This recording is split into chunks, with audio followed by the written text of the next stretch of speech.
Sejam bem-vindos ao OtoHubCast, o podcast do OtoHub, a sua plataforma de atualização médica. Eu sou Pamela Marletti, estou aqui com a doutora Bárbara Salgueiro, nós somos médicas otorrinolaringologistas. E hoje nós vamos discutir um tema muito presente na prática clínica. Vamos abordar tanto os desafios diagnósticos quanto as novidades no tratamento das cefaleias, com dois especialistas convidados. Nós estamos aqui com a doutora Raíza Borges. Ela é médica formada pela Universidade Federal de Pernambuco, fez residência em neurocirurgia no Hospital da Restauração, realizou aperfeiçoamento em neurocirurgia funcional no Massachusetts General Hospital, difícil, e especialista em dor e neurocirurgia funcional pelo SENDO e membro da Sociedade Brasileira Mundial de Cefaleia. Bem-vinda. Estamos também com o Dr. Marcos Eugênio, ele é mestre em neurologia da UFPE, também formado por lá, né? É coordenador do ambulatório de cefaleias do Hospital das Clínicas da UFPE e ele é neurologista do Real Neurologia do Real Hospital Português. Também seja bem-vindo. Obrigado, meninas, aí pelo convite para bater esse papo aqui com vocês. Ai, obrigada por terem aceitado. Então, vamos começar a nossa conversa primeiro falando sobre as recentes mudanças aí no diagnóstico das cefaleias. A gente sabe que ao longo dos anos da medicina, os diagnósticos vêm mudando, né? Vêm se atualizando. E aí, para começar, doutor Marcos, o que é que mudou nos últimos anos na classificação das cefaleias e na abordagem dessas queixas e que todo médico generalista precisa conhecer? O que é que você poderia falar sobre isso? Primeiro, Pamela, você está muito certa em dizer isso, que todo médico tem que saber. As cefaleias vão constituir aí alguns dos diagnósticos mais comuns do mundo. Sabe? Elas vão constituir a cefaleia tipo tensão, a segunda doença mais comum do mundo, e a famosa enxaqueca, a migrânia, a terceira doença mais comum do mundo. Se você for olhar, mesmo na clínica de um generalista, um clínico, é a segunda causa de consulta para o clínico médico. Então, é algo que todo mundo tem que saber, é algo que todo mundo tem que identificar.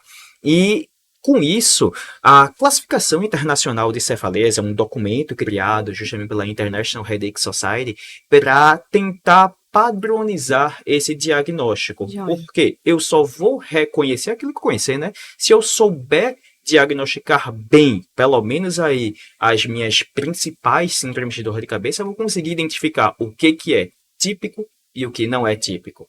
Então, a atual Classificação Internacional de Cefaleias que temos, que é a terceira edição, ela está na sua versão finalizada de 2018, que inclusive já está em revisão para nos próximos anos haver aí uma possível quarta edição dessa classificação, mas isso ainda está em desenvolvimento. Então, 2018, terceira edição da classificação, constando aí todos os critérios diagnósticos de todas as possíveis diagnósticos de cefaleia.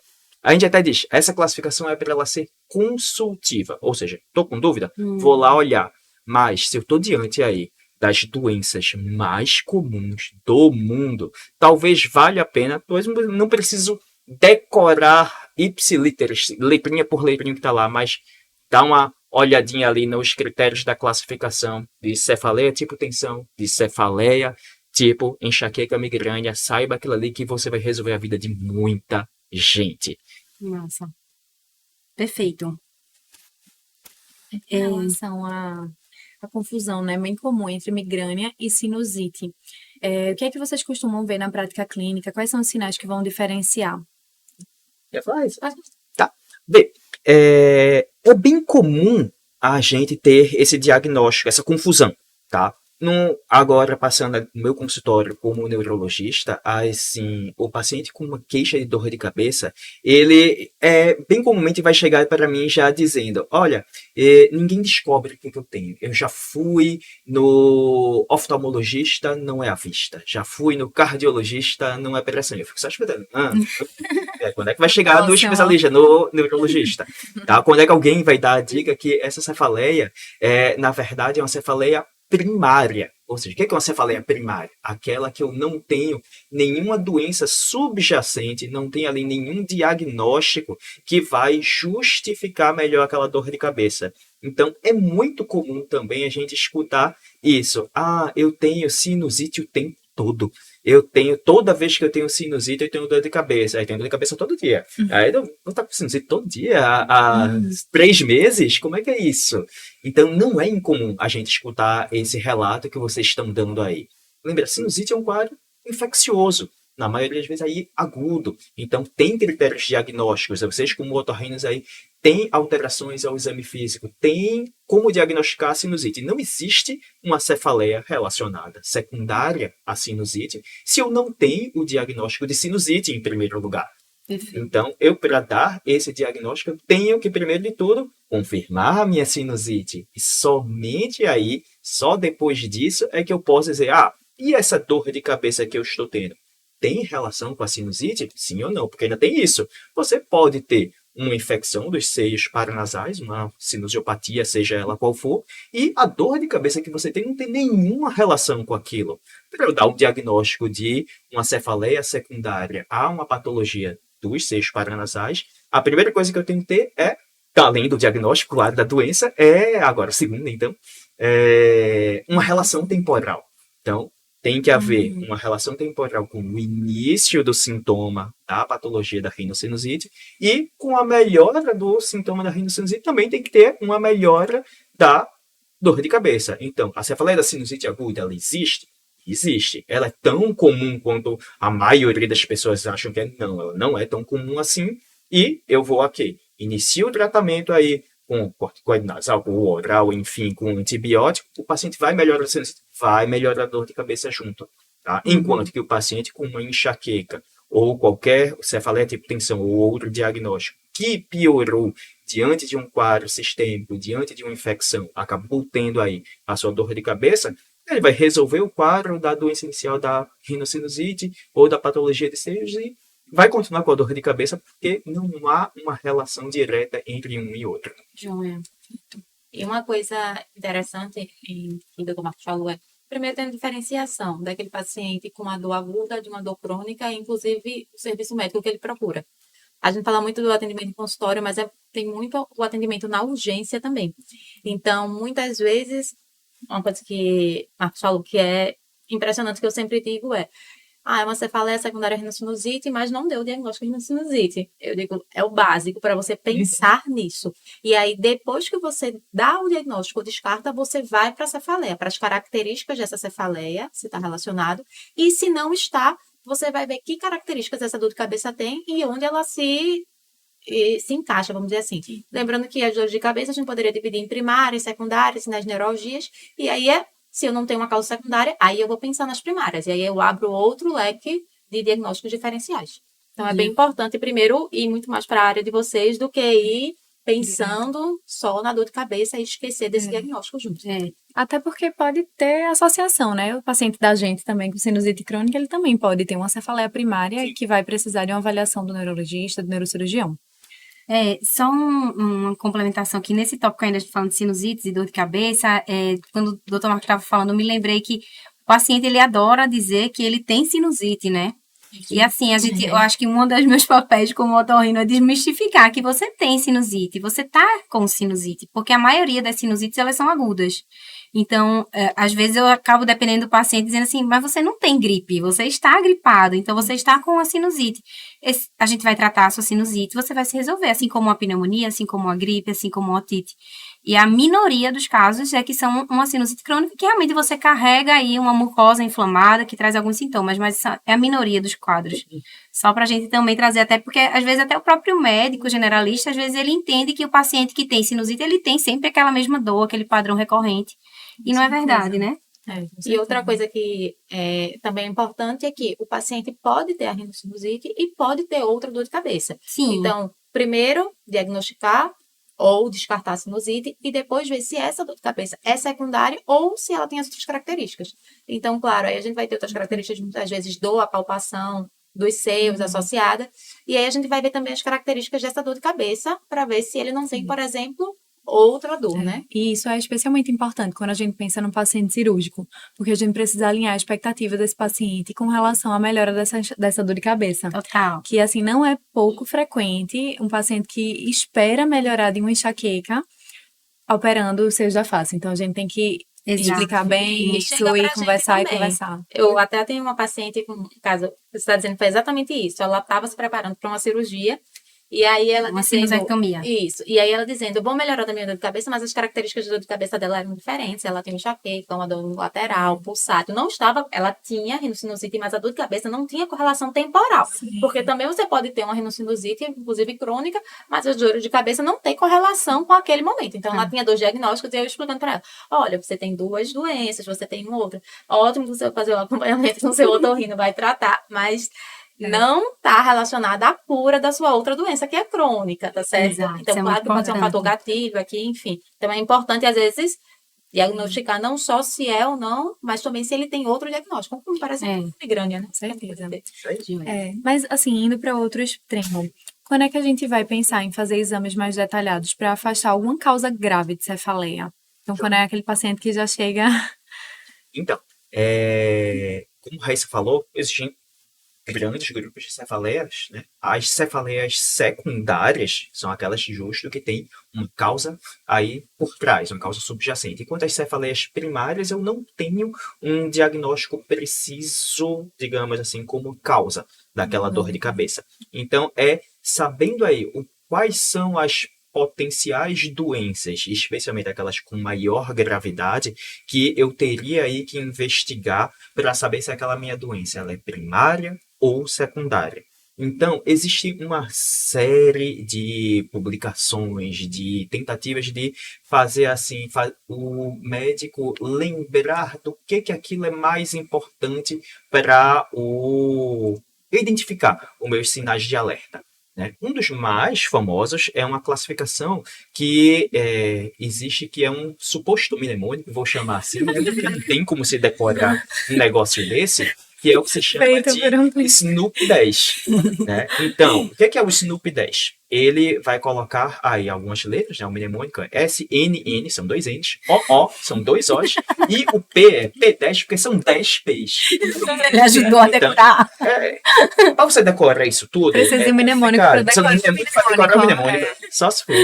Então, vamos tentar aí só pensar o que seriam cada um deles, falar brevemente, tá? O S significaria aí de sintomas sistêmicos, ou seja, aquele paciente que tem uma febre, que está com algum outro sinal de uma doença clínica. O N são os 2 N's, doença neoplásica prévia, então o paciente tem uma neoplasia, um câncer, previamente diagnosticado, está com uma dor de cabeça nova, investigar isso aí, né? Pode ser algo. Então, neoplásico. O segundo N, de sinal neurológico agudo. Tive uma dor de cabeça e estou sem mexer um lado do corpo.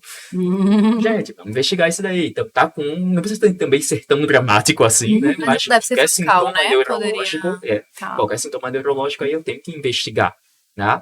O ON, que é o onset, que em inglês, isso é um mnemônico do inglês, né? Tem que, Ainda deixa isso. Aqui no Brasil, tem que se ligar nisso. O que significa o O, que é O de onset, né? Que é o início da dor. Então, aquela dor de cabeça de início súbito, abrupto, a gente tem que investigar. O que é um início súbito em termos de dor de cabeça? Aquela cefaleia que atinge o pico, atinge o máximo em menos de 1 minuto. Tá? Então, aí, isso é até importante, que muita gente ainda leva em consideração aquela história. Essa é a pior dor de cabeça da minha vida. A pior dor de cabeça do paciente, da vida dele, sempre vai ser aquela que ele está sentindo naquela hora. Sempre é a pior dor de cabeça dele. Então, isso não é nem pergunta boa para se fazer na hora do paciente com dor.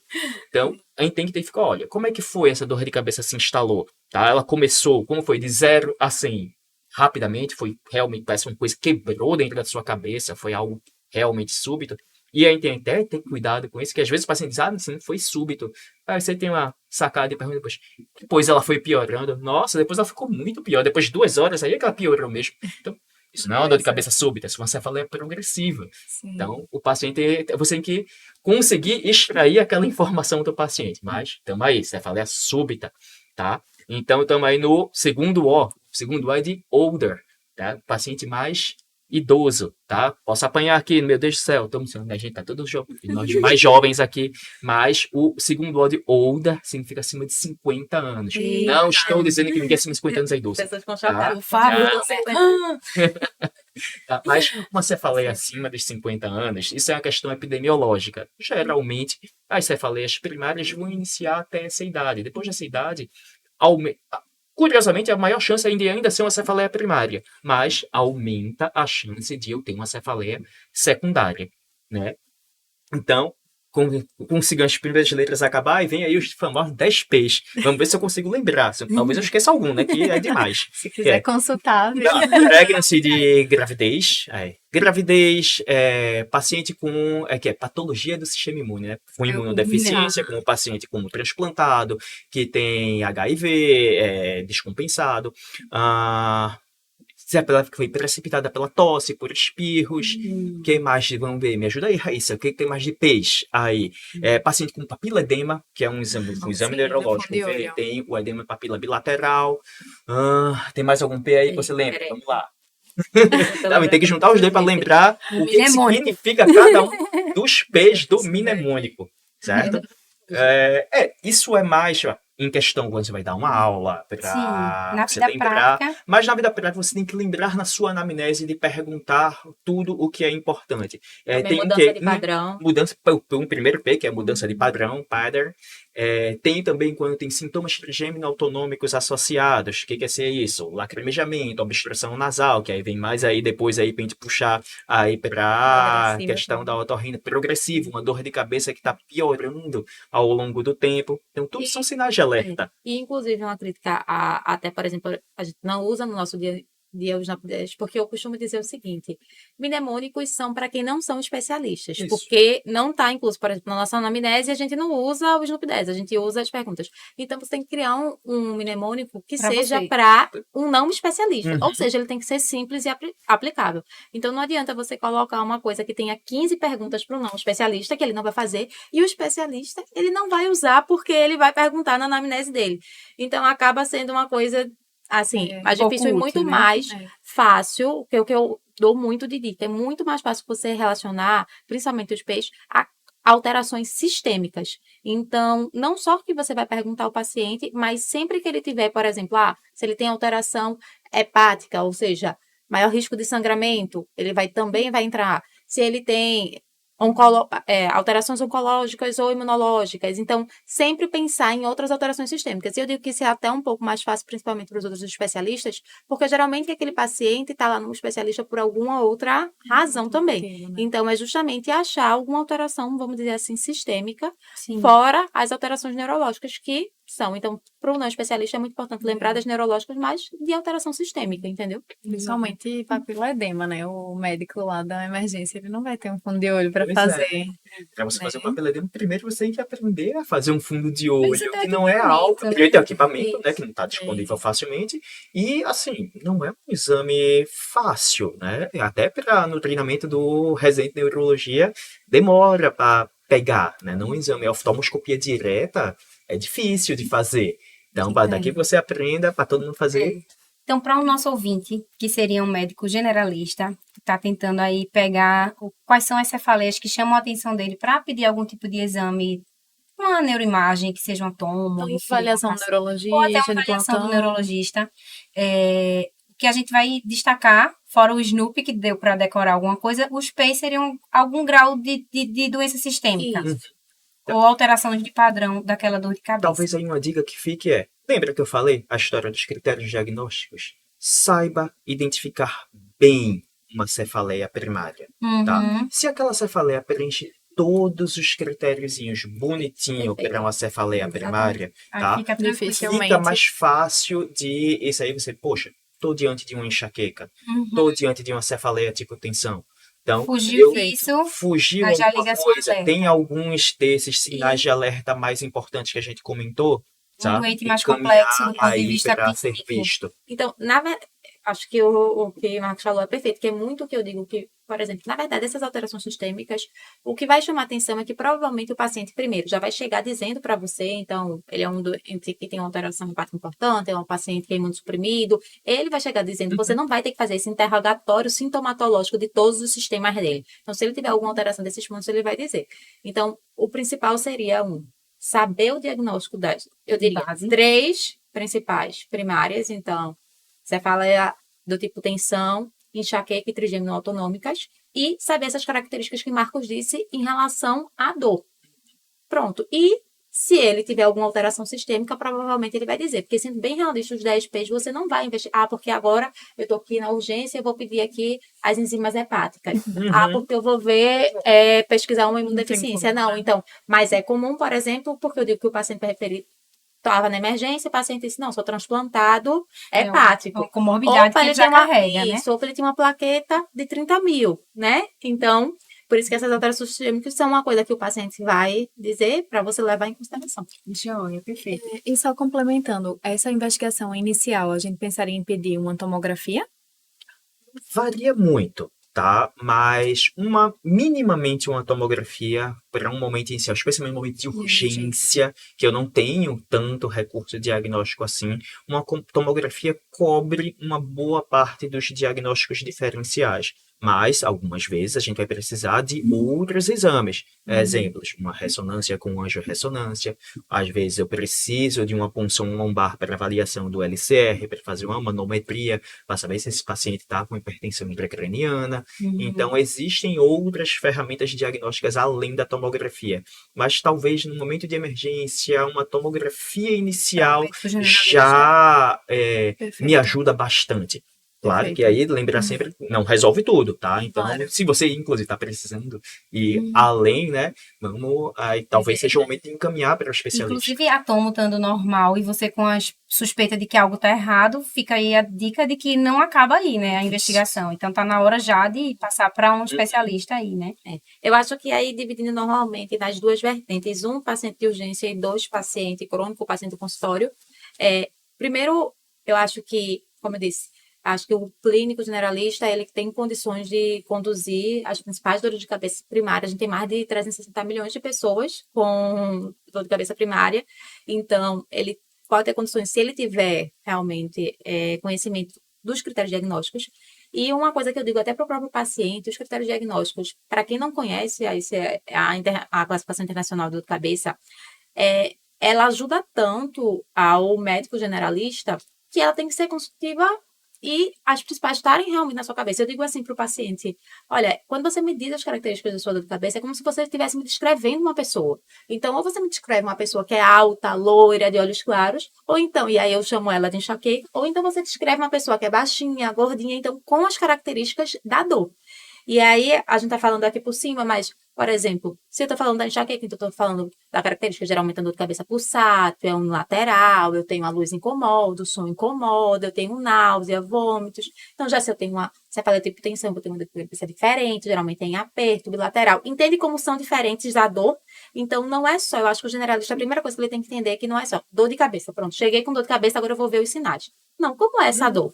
Então, se ele souber essas três, pelo menos, ele já mata aí mais de 90%, entendeu? Aproveita e fala um pouquinho das trigêmino autonômicas, que você ia falar nela, né, como voltou. E aí, por que a gente está falando tanto dessas primárias? Porque é o mais comum. Então, é o que o generalista vai ver muito na emergência. E aí, mais do que só, como eu disse, decorar aquelas alterações sistêmicas, primeiro, saber quais são as dores de cabeça primárias. Então, a migrânia tensional e a gente tem as cefaleias trigeminal-autonômicas. As cefaleias trigeminal-autonômicas, a gente vai ter uma divisão dentro delas. E eu digo que nas cefaleias trigeminal-autonômicas, principalmente na urgência, o importante é, primeiro, separou que não é uma migrânia, não é uma tensional, eu vou ter que tratar diferente. E depois eu vou ter que observar muito tempo e outros sinais da dor de cabeça. Então, eu posso ter uma dor de cabeça unilateral também, mas com duração diferente. A migrânia, normalmente, ela vai ter entre 3 e 72 horas, certo? E as trigeminal autonômicas vão ter durações diferentes, de acordo com cada uma delas. Mas o que é que elas têm em comum para estarem nesse grupo? Elas vão ter esses sintomas trigeminal autonômicos. Então, elas vão ter lacrimação, vermelhidão no olho, rinorreia. Então, é muito comum o paciente ir para vocês ou ir para o oftalmo. Pego muito paciente que eu fui no oftalmo porque o meu olho estava vermelho e aí eu comecei a ter uma dor aqui e disse, não, estou tendo um derrame no olho, né? Ou então ele diz, é a sinusite. Mas uma coisa interessante é que, principalmente nas dores de cabeça crônicas, o paciente, ele começa a se conhecer. Então, ele já sabe que não é a rinocinusite, muitas vezes, que ele não vai ter uma saída de secreção, ele não vai ter aquela obstrução como um fator importante para aquela dor nos seios. Ele vai ter, daquele lado da cefaleia trigeminal autonômica, então vai ter avermelhidão, vai ter uma secreção mais hialina e não aquela secreção relacionada Purulenta, né? purulenta, relacionada à infecção. Mas é sim um diagnóstico diferencial importante. Seria a cefaleia em salvas é um tipo, então, de trigêmina autonômica, né? Quer falar? Isso? Queria só fazer um detalhe em particular sobre as cefaleias trigêmina autonômicas, que um dos diagnósticos diferenciais importantes a ser feito com a própria cefaleia desse grupo é com a enxaqueca, que os pacientes com migrânia, eles também podem ter sintomas trigêmina autonômicos associados. Mas aí vem uma das Mas grandes... para o otorrino, né? Mas vamos aí, talvez, olha dar agora a dica, sua a dica solução. agora.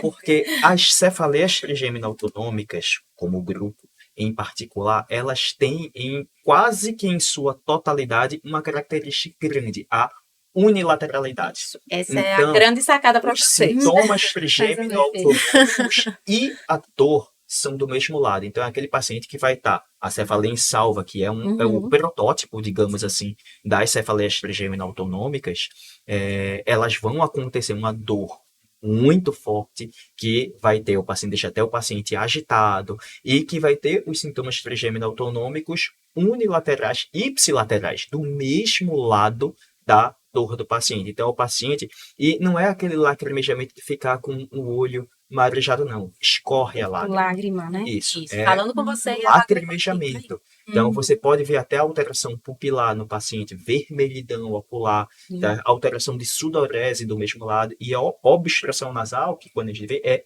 ipsilateral também a dor, tá? E ela vai durar essa trigêmina autonômica e na duração também do sintoma álgico, Sim. tá? Enquanto que na enxaqueca é possível também eu ter isso, mas você vai ver aí já o sintoma de lacrimejamento, não mais, a não ser que o paciente esteja chorando, claro, por conta da dor, mas normalmente é aquela lágrima que fica, o olho fica lacrimejando, mas não é em grande quantidade, é bilateral Entendi. geralmente. Então você pode até ter uma obstrução nasal, mas o nariz entope, certo? Não vai ser um lado do nariz entupido, tá? Então aí chama a atenção em relação a isso. Às vezes, tá, o sintoma, você vai ficar em dúvida, porque também a migrânia pode ter sintomas trigêmina autonômicos unilaterais para complicar a sua vida. E a sinusite também pode ser unilateral para explicar tudo, mas Aí claro. vai entrar a gente, né, como especialista, para fazer o diagnóstico diferencial. Nem sempre é simples. Mas o protótipo, inclusive, que eu digo, até o perfil do paciente, por exemplo, se eu falei em salvas, eu gosto muito para o generalista, ele ter um perfil, um protótipo geral. Como o Marcos disse, quando sair do básico, vai ter que ir para o especialista, mas para o generalista, então eu brinco até dizendo que a enxaqueca geralmente vai ser uma mulher, que a luz está incomodando, o som está incomodando. Então você percebe até no posicionamento do paciente. Então você vai ver que é aquela mulher que chega na urgência Com paninho. então, com um paninho no rosto, com óculos de sol. Clássico. Aqui, o olho para estar lacrimejando mais os dois, incomodada, nauseada, com vômito. Então, percebe um perfil. Já o paciente, por exemplo, com cefaleia em salva, geralmente é um homem, a idade, ele vai estar agitado, ele vai estar, chamado de cefaleia suicida, então tem aquela vontade de bater a cabeça na parede. Então, veja como é um perfil até, são outras coisas que você vai aprendendo a ver o protótipo para ir também diferenciando. Mas, claro, tem coisas que realmente são coincidentes, mas Fugem, né? são importantes. Curiosidades disso, parece que quem tá falando, nossa, então deve ser você sabendo aqui da cefaleia em salva, facinho de reconhecer. Assim de gente que passa anos e anos a fio sem diagnóstico. Vários homens, normalmente é um homem isso, né, que passam tendo as crises em salva dele anos, passando em várias emergências e ninguém dá um diagnóstico. Não, Tá? Então, o quanto é importante você reconhecer, saber que essas dores de cabeça, por mais incomuns que sejam, elas existem. Porque o tratamento é completamente diferente. sim. Tanto o abortivo quanto da prevenção profilática. Uma coisa interessante é que ele fala, essa demora, eu estava até vendo um artigo dizendo que a média para diagnóstico de cefaleia em salvas são 8 anos. Meu A pessoa, Deus, 8 que anos verdade. indo para emergência Que até tortura. o diagnóstico correto. E aí, e o principal ponto aqui, eu sei que a gente falou de imagem, falou tudo mais, mas o diagnóstico clínico. É só com os Primária, critérios né? diagnósticos clínicos e o tratamento muda totalmente.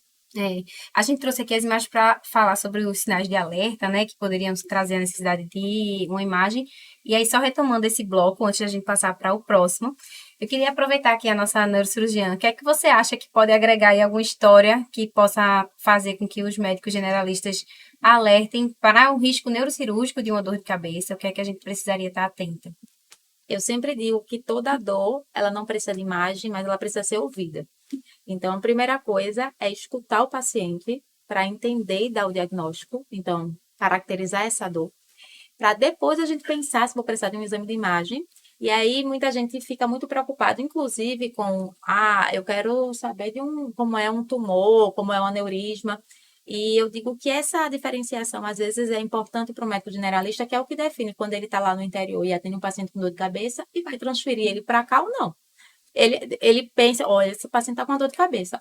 Eu posso mandar ele para casa ou eu posso mandar ele para cá porque ele pode estar com hemorragia subaracnoideia. Então, assim, esse ponto, principalmente esses pontos de alarme que o Dr. Marcos disse, são importantes, às vezes, porque eles são definidores de conduta. E aí, quando a gente pensa em patologias neurocirúrgicas, a gente tem que pensar principalmente nas patologias neurocirúrgicas agudas. Falando de caso interessante, eu até estava conversando com Bárbara antes de começar, um caso que eu acho muito emblemático, que eu até era estudante de medicina, e eu conto por quê. Porque uma paciente que era avó de um colega, tinha tido uma dor de cabeça e foi para emergência, não tinha nenhum déficit neurológico, mas tinha uma dor de cabeça diferente e foi dito que era um enxaqueca e ela voltou para casa. Só que quando foi me dizer como era essa dor de cabeça, tinha algumas características importantes. Então, tinha justamente aquele onset, então aquele pico que o Dr. Marcos disse. Então, dentro do primeiro minuto, ele teve aquela dor de cabeça explosiva, né, chegando no seu ápice dentro do primeiro minuto. Era uma paciente com mais de 50 anos, que nunca tinha tido dor de cabeça, ou seja, mais um sinal de alarme, porque não é o padrão de ser uma dor de cabeça primária. Ela ainda tinha uma rigidez de nuca, certo? E também tinha outra característica que é interessante, mas que vocês não precisariam saber, foi durante o banho que ela teve essa dor de cabeça súbita. E aí, quando ela me disse, eu disse, não, isso é uma cefaleia característica, é uma thunderclap, eu acho que ela teve uma ruptura de aneurisma. E realmente era isso, ela tinha 2 aneurismas e tinham rompido. E aí, isso é muito importante para o médico generalista, por quê? Porque eu sempre digo que dor de cabeça pode ser uma dor de cabeça primária, mas também pode ser um aneurisma. E aí, isso quem vai definir ali é o médico. Então, esses sinais de alarmes e entender, né, é importantíssimo porque muda realmente o prognóstico. Lembrando que uma hemorragia subaracnoideia, a gente já tem um óbito, né, de 50% dos pacientes dentro das primeiras 24 horas. Então, a intervenção é uma coisa que tem que ser imediata. Queria só, antes aí de vocês continuarem, lembrar um outro tipo que muitas vezes bate no generalista, no clínico, e que eu já vi muito colega não dando, talvez, aí a devida importância a essa dor de cabeça. E não é tão incomum assim da gente escutar, que é a cefaleia ligada à atividade sexual.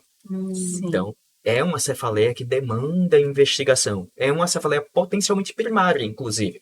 Tá? Que pode não ter uma causa subjacente, mas que eu precisaria aí fazer uma investigação, um diagnóstico diferencial com algumas cefaleias importantes, inclusive, novamente, com a própria HSA, que a cefaleia ligada à atividade sexual pode acontecer durante o ato sexual ou durante o orgasmo. Então, é algo assim importante que mereceria aí um encaminhamento para o especialista ou até mesmo uma investigação, às vezes, de urgência. E no primeiro episódio, mereceria uma investigação de urgência. Ótimo. Perfeito. Então, vamos agora passar para a interseção entre neuros e otorrinos, aproveitando aqui nosso encontro.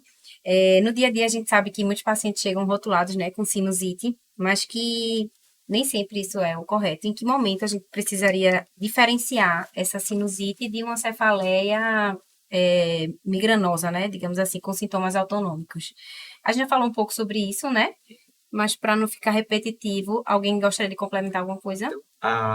Talvez seja a resposta mais curta, direta e simples. Sempre devemos diferenciar isso. Então, talvez o maior recado que a gente possa deixar isso você tá com uma dor de cabeça? Primeiro de tudo, não existe dor de cabeça normal. Não existe isso. Tô com a minha dor de cabeça normal. Não. Normal é não ter dor de cabeça. Acredite, por mais que você esteja sofrendo há anos com isso, não é normal. Então, é bem curioso isso. Uma paciente vê tanto como tem um componente genético na sua família, na família dele, né? Então, ele vê pai, mãe, irmãos, avós, todo mundo tem dor de cabeça em casa. Então, comum que normaliza. Sim. Então, não existe dor de cabeça normal. Existe a dor de cabeça, tem um componente hereditário mesmo. Mas é esse que é pontuar. Não existe dor de cabeça normal. Existe dor de cabeça comum, frequente. Tá lhe incomodando, em primeiro lugar. Tá lhe incomodando? Precisa aí de uma avaliação e de um tratamento específico, tá? E essa dor de cabeça sua, tá? Por mais que você queira aí sempre achar uma causa subjacente, na maioria das vezes ela não vai ter. Então, não é a sua vista, não é a pressão, não é a sinusite. Então, precisa passar, tá com dúvida, tá incomodando, passar aí, fazer uma avaliação clínica, tá? Generalistas, identifiquem aí se existe uma relação temporal entre a suposta causa secundária ou não, para tratar o seu paciente corretamente, porque não adianta nada você ficar tratando sinusite atrás, vou falar até assim, supostas sinusites Uhum. atrás de sinusites. Pô, o paciente está dizendo que está tendo uma sinusite toda semana, vamos fazer uma avaliação aí junto com o otorrino para ver que história é essa de sinusite toda semana, o que é que esse paciente está tão de errado que está tendo sinusite toda semana mesmo, ou você identifica, por que com esse exemplo você tem sinusite? Ah, na verdade você está tendo dor de cabeça toda semana. Às Então, vezes, isso, para alguns só de pacientes é um conversar, síntoma, né? só de você conversar com o seu paciente, você já tira já diferencia. Não é uma sinusite, tá, que essa pessoa está tendo, e sim uma cefaleia primária, tá, que precisa aí de tratamento e investigação corretos. Joia, perfeito. Aí, aproveitando aí o gancho, né? Eu vou perguntar aqui a nossa otorrina. Bárbara, quando é que a gente precisa, numa cefaleia, pensar em causas otorrinolaringológicas e avaliar como um otorrino, né? Essa É. cefaleia. O que é que você tem Assim, ali? nós percebemos que as rinossinusites, elas são de forma errônea, super diagnosticadas em pacientes que muitas vezes têm cefaleias primárias, né? Como a migrânia, como a cefaleia em salvas. Então, assim, por que isso acontece? Muitas vezes esse diagnóstico de sinusite, ele é dado por um achado incidental de uma tomografia. Então, o paciente ele pode ter saído de um quadro de gripe, de resfriado, que a gente sabe que vai alterar essa tomografia, e isso aí não vai ser responsável pela causa da dor do paciente, né? Então, existe um superdiagnóstico, eu acredito que até na tentativa, às vezes, do médico que avaliou inicialmente, ou do neurologista de tentar excluir uma sinusite, mas essa tomografia é feita fora de contexto e o paciente recebe ali um diagnóstico de sinusite crônica. Então, o que é mais importante? O mais importante seria a avaliação otorrinolaringológica para a gente ver, estabelecer inicialmente, né? A pesquisa de sintomas associados, além dessa algia facial, dessa dor. O paciente tem também obstrução nasal, congestão, ele vai ter alterações no olfato, né? Hiposmia. Ele vai ter também secreção, seja aquela rinorreia anterior, gotejamento posterior, na criança a tosse. Então, são sintomas que a gente tem que pesquisar, que eles vão vir associados a uma cefaleia que a gente possa atribuir à sinusite. Então, além disso, a gente vai ter achados objetivos já no nosso exame físico, na nasofibroscopia também, que está disponível na maioria dos nossos consultórios, e na tomografia, se considerado dentro de um contexto, né? Aquele paciente que não está saindo de um quadro gripal.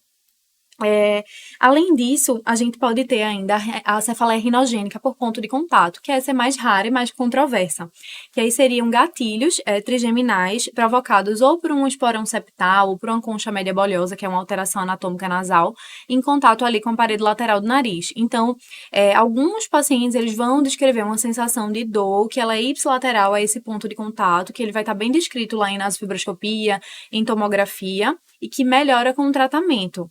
Então, isso é muito importante, né? A resolução da dor com um tratamento específico. Nesse caso da cefaleia por ponto de contato, claro que a gente tem que excluir outros casos de cefaleia, até para não pensar em operar um paciente que não vai melhorar dessa dor, se não for esse o caso. Mas que também a gente pode, estava até conversando com Pamela, que é algo que a gente faz nos consultórios, fazer um teste do vasoconstritor, um teste com lidocaína local na região ali do ponto de contato, e isso tem uma boa correlação, se a gente também tem os outros exames mostrando, né? Se o paciente melhora dessa dor após a aplicação local da lidocaína ou do vasoconstritor.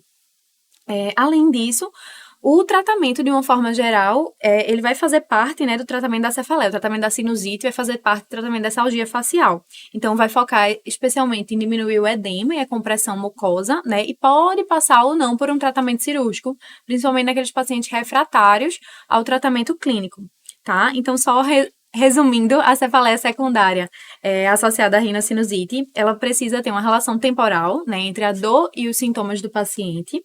Ela vai ter um alívio com tratamento específico e ela vai ter uma localização ipsilateral, porque a gente também pode ter sinusia, patologia apenas maxilar direita e o paciente tem que ter dor nessa região. Não adianta ele ter uma dor occipital parietal esquerda e ter uma sinusite incipiente ali em maxilar, né? Então, Perfeito. é bem importante fazer esse apanhado. E só voltando aí, né, acho que a questão da tomografia, reforçar que quantas vezes na emergência um paciente pode ter, ele chega com uma dor de cabeça, vamos supor, e faz uma tomografia e tem um achado de uma sinusite. Aí, não, sua dor de cabeça é por conta dessa sinusite. Se você não tem nenhum outro sintoma, dificilmente é isso. Às vezes, após um quadro viral, a gente ainda fica com secreção em seios da face. Tem alguns estudos que mostram, tem um estudo interessante que pesquisou alguns pacientes com alto relato de sinusite no quadro de gripe, né? No alto relato de gripe, fizeram a tomografia e 2 semanas depois retomografaram uma parcela desses pacientes sem antibiótico, sem nada, a maioria já tinha melhorado. Ou seja, às vezes isso é um achado de um quadro viral, que a maioria das vezes vai ser viral também, e que não atribui isso a uma sinusite, não vai sair com antibiótico e nem vai resolver sua... Porque se o antibiótico resolvesse a dor de cabeça, mas não vai resolver sua dor de cabeça, você vai tomar um antibiótico de graça e assim, não faz sentido, né? E a gente aqui está tentando... E nem de graça, né? Muito custo. O Ah, custo do bolso da resistência bacteriana. Exato, exatamente. Então, vamos entrar agora aqui na parte dos tratamentos. A gente tem várias atualizações sobre tratamentos de dores, né? Dores de cabeça. E aí, eu queria aproveitar aqui nossos especialistas. Vamos começar aqui perguntando ao Dr. Marcos. Como é que tem sido a tua prática em relação aos tratamentos com dores para dor de cabeça?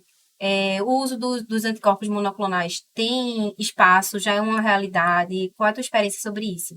Então, primeiro que eu queria falar é tratamento. Tá? Tratamento é uma coisa muito ampla. Então, eu tenho 3 grandes focos no meu tratamento. Primeiro, tratamento agudo. Ou seja, o paciente está com dor agora. Ou seja, analgesia. Tá? Ele quer se livrar daquela dor. Isso é um ponto. Isso é um das vertentes do tratamento que eu vou considerar e que tem que ser feito. Segundo ponto, tratamento preventivo. Profilaxia. O objetivo do tratamento de dores de cabeça é o mesmo objetivo de tratamento de qualquer doença da medicina.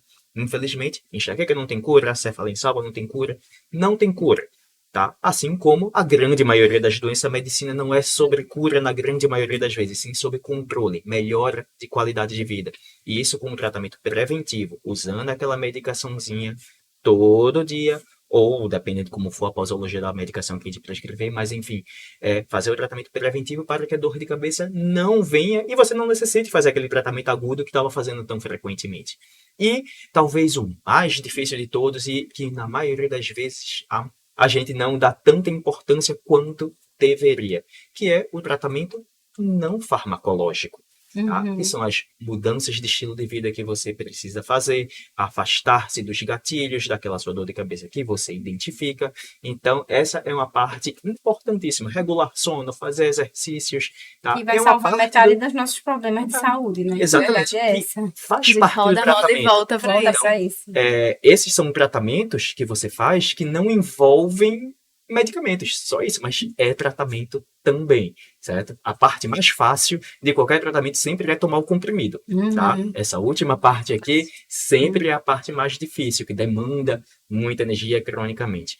Então, falando sobre aí atualizações de tratamentos, talvez falando de Brasil, o que mais temos de novo no tratamento preventivo das dores de cabeça, especificamente da enxaqueca, são as novas moléculas que são os anticorpos monoclonais anti-CGRP. CGRP vem de peptídeo relacionado do gene da calcitonina, é uma molécula que está implicada diretamente na fisiopatologia da dor. Então, foi a primeira vez que alguém sentou aqui, vamos desenvolver uma coisa para tratar a enxaqueca propriamente dita, pensando aqui na fisiopatologia, um tratamento alvo, e todos os tratamentos que existem, diversos, sempre foi aquela coisa, medicamentos que foram para tratar outras doenças, que a gente acabou descobrindo que também tratava a minha enxaqueca. Sim. Então, com isso, como por não ser uma terapia específica para aquela doença, tá? Funciona maravilhosamente bem, como sempre funcionou, mas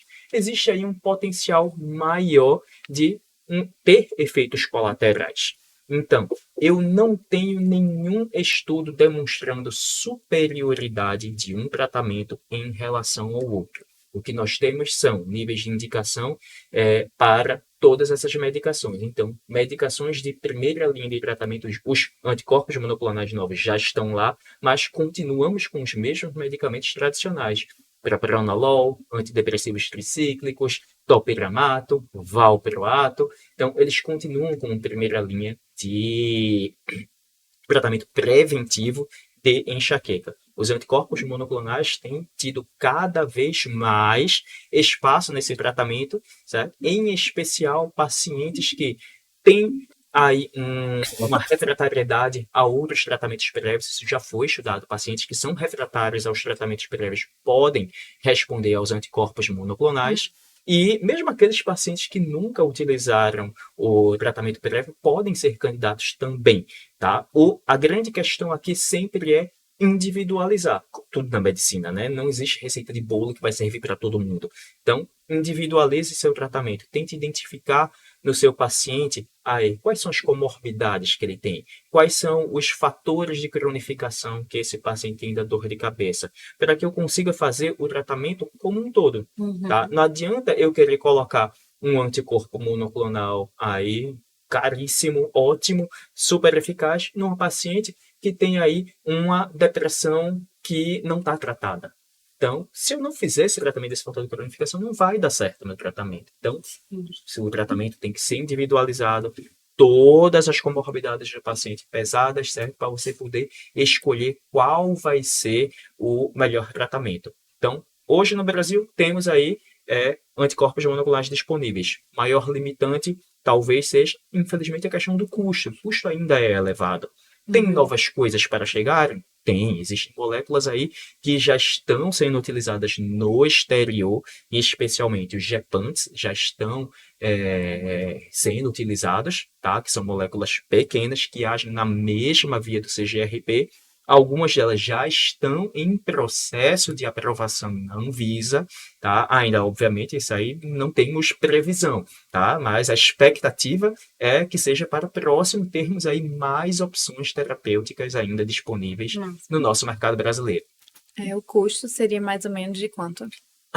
Em um anticorpo monoclonal, acima de R$1.000 por mês, tá? 1.000 e alguma besteirinha. Ainda estamos aí, ou seja, ainda é um valor elevado. Para é impossível, né? E assim, agora aquela coisa, nossa, eu vou usar isso tudo, um medicamento tão caro, só, vou botar bem entre aspas aqui, só para tratar uma dor de cabeça. Aí vem...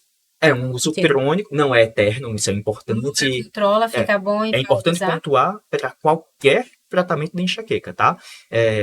Em palavras mais simples, lúdicas, eu meio que tenho que ensinar o cérebro que é errado sentir essa dor de cabeça que ele está sentindo. Uma vez que ele aprende, eu consigo desmamar a medicação. O tratamento não é eterno em nenhuma dessas medicações. Perfeito. Então, o objetivo sempre é o desmame no futuro. Então, mas também não é um tratamento uma vez, tá? Sim. Não é um mês de tratamento, 2 meses. Então, ele tem que saber que um tratamento ele tem um potencial de ser mais longo, mas não eterno, tá? Então, é importante a gente pontuar isso para os pacientes sempre. E eu acho que alguns pontos que o Dr. Marcos disse são muito importantes. É que, primeira coisa, os anticorpos monoclonais não são novos, são super seguros, a gente tem muitos estudos. É uma coisa que você vai comprar na farmácia e vai aplicar com facilidade em casa, mas eles também não são a única opção. Então, às vezes, o paciente chega dizendo que eu quero a melhor opção que eu tenho disponível, e eu sempre brinco dizendo, o melhor remédio é aquele que é para você. Eu preciso saber sobre você para encontrar o melhor remédio. A gente vê até essas brincadeiras no Instagram, TikTok. Esse remédio ou esse remédio? Isso para mim é uma piada, porque não é sobre falar que o topiramato... Mas a gente não tem... Eu vejo médicos especialistas fazerem isso. E assim, não, porque topiramato ou propranolol. Não é sobre, a gente tem as medicações de primeira linha e a gente vai encontrar a melhor medicação para aquele paciente. Então, eu costumo dizer que, às vezes, a melhor medicação é muito sobre, às vezes, os outros fatores do paciente, é sobre se ele está acima do peso, sobre o sono, sobre o estado social dele, sobre a comorbidade posológica. E isso é importante em toda doença crônica. Eu falo muito sobre consolidação de hábitos porque... Eu brinco até não sou nutricionista, mas eu brinco dizendo assim, qual é a melhor dieta? Aquela que você segue. Então, no tratamento de doença crônica, eu sempre sento com o paciente que eu digo, olha, a gente tem que organizar tudo, mas de forma que o paciente consiga seguir. Então, a gente tem uma série de medicações de primeira linha. É óbvio que eu também não vou passar uma medicação que não é primeira linha. Então, às vezes, o pessoal pergunta sobre canabidiol, sobre outras medicações, e eu digo assim, não tem justificativa de eu passar uma medicação que não é primeira linha, que tem um valor de R$ 700, se eu tenho aqui uma série de medicações. Dentre as medicações de primeira linha, eu vou escolher de acordo com o que é melhor para o paciente. Mas, se eu tenho uma medicação que não tem eficácia comprovada, eu não tenho justificativa de usá-la e não usar uma medicação que tem comprovação. Uhum. Claro que, falando do canabidiol, eu tô falando isso porque os pacientes chegam Já pedindo, querem. né? A mídia é Muito, isso, é né? impressionante, assim, a mídia, e assim, já Acho que tem internet paciente que também, você não né? consegue nem tirar. Então, tem uma paciente que chegou, por exemplo, tomando canabidiol, e eu disse, olha, a gente tem as medicações aqui em primeira linha, vamos ajustar. E aí, ela disse, não, mas eu quero manter o canabidiol. Eu digo, olha, ela pode atuar talvez um pouco na sua ansiedade, no seu sono, mas não nesse ponto. Eu preciso deixar você ciente, né, da realidade. Então, eu acho que esse ponto é importante, falar dos anticorpos monoclonais, normalizar a sua utilização, mas também lembrar que não é que ele seja extremamente superior às outras medicações e a gente também não use nenhuma outra das medicações. Mas aí a gente vai ter que entender as particularidades. Só lembrando algumas das vantagens do anticorpo monoclonal, então é uma medicação que tem poucos efeitos colaterais, justamente pelo que o Dr. Marcos disse, porque ele não é uma medicação que foi inicialmente usada para o controle da pressão, para depressão, e foi utilizada, e é uma medicação que tem uma comodidade posológica muito importante. Então, eu costumo dizer que tem pacientes, às vezes, que precisam passar um período de manutenção de medicação e eles não querem tomar uma medicação diária. Eles querem utilizar, ele vai usar uma vez no mês ou então uma vez a cada 3 meses. Então, tem suas vantagens e desvantagens, mas aí vai ter que ser analisado para cada paciente. Joia, perfeito. E acho que faltou a gente falar um pouco também sobre toxina botulínica. Qual a experiência de vocês nessa aplicação? Primeiro, toxina botulínica é o nome correto da medicação, exata, tá? Uhum. Popularmente conhecido como Botox, porque foi a primeira marca que surgiu. E, ao contrário da crença popular, Botox, toxina botulínica não é uma medicação para tirar rugas, para ficar bonito. Não, é um bloqueador, tá certo? Entre a comunicação do neurônio e, normalmente, o músculo. Mas ele também, justamente, ele impede essa comunicação, tá certo? A liberação de algumas substâncias. A gente descobriu aí que possivelmente também pode afetar a liberação de algumas substâncias relacionadas à dor. Então, existem aí algumas teorias do porquê o Botox poderia funcionar, mas sim, ele tem eficácia já comprovada. Isso aí é importante até a gente pontuar que, apesar de não deveria estar falando tanto em um produto em particular, mas a única toxina botulínica que tem o uso aprovado para tratar cefaleias é o onabotulinotoxin, que é o Botox propriamente dito. Então, as outras, primeiro, e tem isso também, toxinas botulínicas não são todas iguais. Sim. Produtos biológicos, eles não são exatamente bioequivalentes. Então, cada toxina botulínica é diferente uma da outra. O que tem estudo é o Botox, certo? E para uma situação específica, não é para todo paciente com enxaqueca. É para prevenção de migrânia em pacientes com migrânia crônica, enxaqueca crônica. O conceito de cronicidade aqui não está relacionado a quanto tempo você tem dor de cabeça, e sim a quantidade de dias de dor por mês que o paciente tem. Isso não é só uma encheção de saco aí para os residentes ficarem decorando mais um critério, não. A cefaleia crônica, ela é diferente. Ela tem mudanças fisiopatológicas mesmo.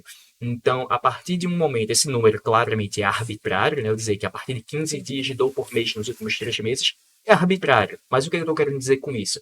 Que é um paciente que tem cerca de 50%, metade do tempo dele com dor de cabeça, de dias com dor de cabeça. Isso muda o cérebro desse paciente. Entendi. Existe modificação de sinapse, existe modificação em como essa dor cerebralmente é ativada, e por isso o processo de cronificação ele vai existir mesmo, tá? É uma questão orgânica no cérebro, e isso vai levar aí algumas modificações também como eu vou ver essa dor e como eu vou ter que tratar. Então, Botox pode ser utilizado para pacientes com migrânia crônica e, importante, num protocolo específico. Então, existem outros protocolos que estão sendo investigados ainda, mas hoje a aprovação é com um protocolo conhecido como PREEMPT, que vai haver aí o uso de 31 a 37 picadinhas, furadinhas ao redor do couro cabeludo, testa, têmpora, região occipital e aqui região cervical. Então, para um paciente aí que tem medo de agulha, isso é bem importante de se pontuar, né? Que são esse número elevado São de 31 aplicações. 31 a 37 furadas, tá? Quem tem que fazer, dependendo de cada paciente.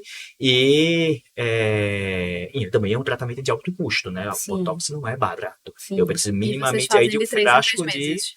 cada 3 meses, tem que aplicar um frasco de pelo menos 200 unidades. Se for na dermatologia dizer uma coisa dessa, que eu usei 200 unidades num paciente, nossa, que dose alta, tá? Custo elevado. Isso. E aí entra alguns pontos importantes. Primeiro, como disse, é bem diferente do Botox da dermatologia. E a gente segue bem, vamos dizer assim, religiosamente o protocolo. Por quê? Porque existem outros estudos que foram feitos, outros protocolos e não tiveram resposta como preenche.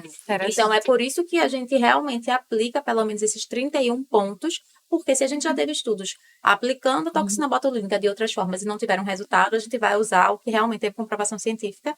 E aí, outra coisa importante é justamente, o Botox vai ser superior necessariamente a utilizar o propanolol ou o topiramato? Não.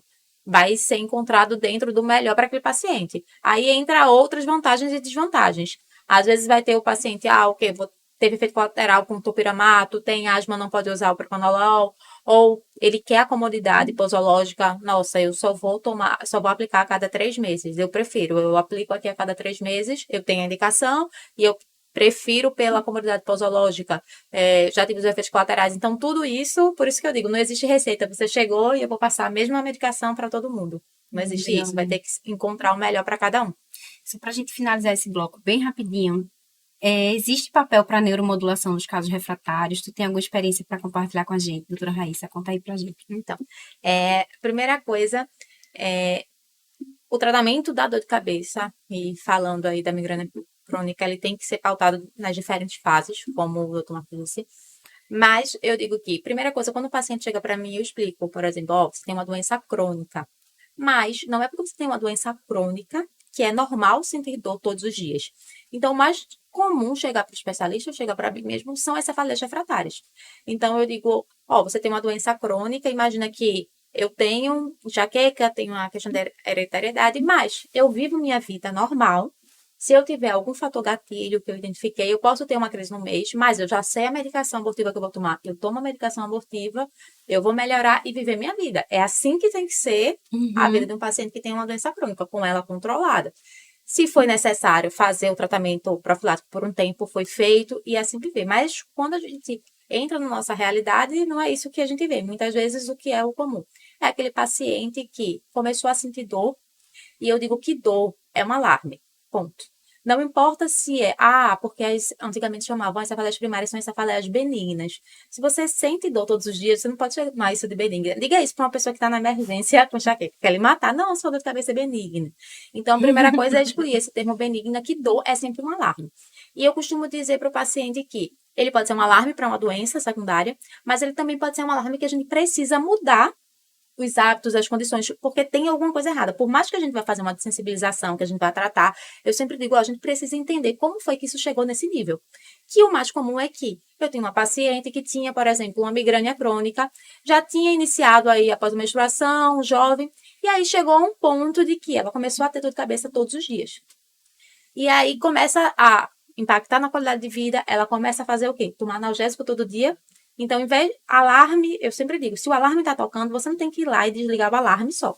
Você tem que entender por que ele está tocando. E isso é importante também para a emergência. Às vezes você acha que é só eu simplesmente ir lá na emergência e tirar a dor do paciente. Mas você tem que entender por que aquele alarme está tocando. Ok, eu vou desligar o alarme, mas por que ele está tocando? Eu sempre digo isso. Por que está esse alarme tocando todos os dias? Vamos entender o que está acontecendo além de desligar o alarme? Então, a primeira coisa é entender o porquê desse alarme. Então, às vezes tem uma pessoa que chega lá, ela não dorme, ela tem um monte de fator gatilho, ela sabe quais são os gatilhos, mas mesmo assim passa grandes períodos de privação de alimentação, enfim. E aí, sabe que ela vai precisar mudar. Mas, quando o paciente está no meio da crise, por mais que essa mudança de hábitos seja tão importante, eu sempre digo que, quando você está lá tendo dor todo dia, é impossível você chegar e dizer assim, olha, mas você tem que fazer o exercício, viu? Você tem que parar de tomar o analgésico. Então, o paciente meio que entra em desespero ali de dizer assim, como é que eu vou fazer o exercício? Como é que eu tô vou com tirar dor. analgésico? Eu tô com dor o tempo todo. Então, primeira coisa, nesses pacientes, eu acho que a gente precisa fazer uma dessensibilização para tirar esse paciente, eu digo, voltar à normalidade, dizendo, não vai curar, mas você vai voltar, eu brinco dizendo, domesticar a doença crônica, certo? E aí, a gente tem aqueles casos que a gente só precisa regular para voltar à normalidade da doença, e a gente tem aqueles casos que são refratários. Primeira coisa, alguns pacientes a gente vai ter que diagnosticar também um diagnóstico diferencial da cefaleia por abuso de analgésico, que é muito comum. O paciente tem uma enxaqueca, por exemplo, e ter também cefaleia por abuso de analgésico, porque acabou cronificando a dor. Tem uma migrânia que tem mais de 15 dias de dor, tá tomando analgésico ali. Às vezes, tem pacientes que chegam para mim, não tomo 6 Maxalt por mês, por semana. Então, assim, e aí eu tentando tirar o analgésico, ela me disse assim, mas eu preciso trabalhar, Raíssa. Do tipo assim, eu não vou conseguir trabalhar. Então, primeira coisa, tirar esse fator confundidor. E aí, muitas vezes, a gente pode trabalhar com essa desensibilização também para essa saída da crise. E vai ter aqueles casos que a gente vai ter que tratar a refratariedade. E aí, nos casos refratários, a neuromodulação entra como um grande fator. Mas, primeiro, entender o porquê essa dor de cabeça ainda permanece, o diagnóstico está correto, certo? Já foi feito um tratamento adequado. E aí, dentro da neuromodulação, a gente tem algumas possibilidades. Eu sempre digo que na dor, a gente tem que entender todo o processo da dor e a gente pode agir nos diferentes níveis. Eu posso agir desde receptores periféricos, posso agir de forma central, depende muito dos riscos para eu agir nesse lugar e do benefício. E aí, para as dores de cabeça refratárias, a gente tem muita neuromodulação dos nervos occipitais. Não só pelo óbvio das neurologias occipitais, mas também para as cefaleias trigêmino-autonômicas e para a migrânia justamente pela inter-relação, né? Porque a gente tem um complexo trigêmino cervical em que a gente tem uma passagem, de informação entre esses dois pontos e a gente conseguindo neuromodular os nervos occipitais, a gente tem uma resposta, inclusive, nas cefaleas trigêmino-autonômicas. Não só nos nervos occipitais, mas também em alguns casos a gente pode fazer a estimulação dos nervos supraorbitais. Mas esses casos são para os casos refratários.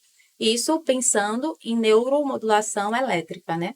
Mas a gente também tem os bloqueios que também podem atuar nessas dores de cabeça. Mas eu acredito muito no processo de sensibilização central e periférica. Então, assim, os bloqueios são procedimentos muito simples. Eu digo que, por exemplo, as emergências, elas deveriam fazer os bloqueios como se fosse água, assim, na verdade. Porque eu tenho um tratamento de baixo custo, eu tenho um tratamento em que eu vou ter uma melhora aguda e eu ainda vou ter uma melhora a longo prazo. Então, tem estudos que mostram que os bloqueios eles vão ter uma resposta de 3 a 80 dias e mais ainda quando a gente faz eles de maneira repetida. Então, não é o tratamento do bloqueio não funciona como a toxina botulínica. Eu vou fazer um tratamento profilático com bloqueio. Não. É aquele paciente que chega, principalmente com um dos principais fatores para ele responder bem ao botox, dor, a palpação. Então, é aquele paciente que chega com alodínia craniana, que chega com dores de cabeça diárias, com abuso de analgésico, e aí você vai iniciar ali o tratamento profilático para ele, e você faz essa desensibilização conjunto, e aí você consegue ter uma resposta muito melhor, tanto na diminuição de número de crises, mas também na redução do uso de analgésicos, e vamos dizer assim, eu brinco dizendo, feito o Marcos disse, ensinar para o seu cérebro que não é normal sentir dor, voltar para o processo normal. E claro que isso não é curar o paciente. Massa. Perfeito. A gente queria agradecer vocês, doutor Marcos, doutora Raíssa, pelas dicas valiosas. Tenho certeza que vai ajudar muita gente a modificar a sua prática na abordagem das cefaleias. E obrigada pela presença. A gente agradece. Sim. Foi um prazer estar aqui com vocês, com o Dr. Marcos, que é um grande especialista não só de dor de cabeça, mas também de outros rubros funcionais, e também com vocês, que eu acho que essa interseccionalidade das especialidades faz toda a diferença. Faz com certeza. E para você, nosso telespectador que nos acompanhou até aqui, se esse episódio modificou a sua visão aí sobre cefaleia e o tratamento, compartilha com teus amigos e continua acompanhando o Otahub.